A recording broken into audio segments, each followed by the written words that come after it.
Catherine Bernardo may pasabog na naman sa April 1 sa Mega Magazine. Halina't panoorin natin ang buong detalye.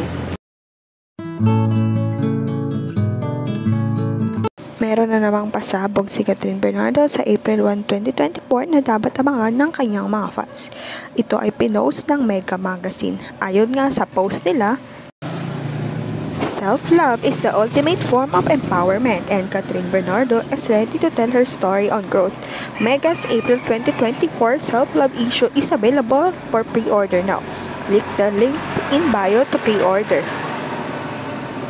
Finiture nga ng Mega Magazine ang story ni Catherine Bernardo tungkol sa self-empowerment at self-growth, lalo na ngayong hiwalay na sila ni Daniel Padilla.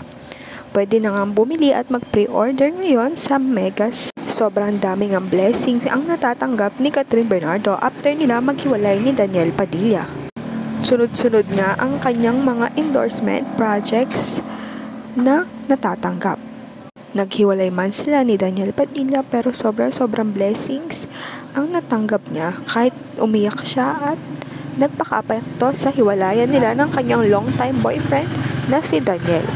Ito nga ay blessing kay Kat dahil hindi naman siya nagloko at hindi niya niloko si Daniel dahil nagmahal lang siya.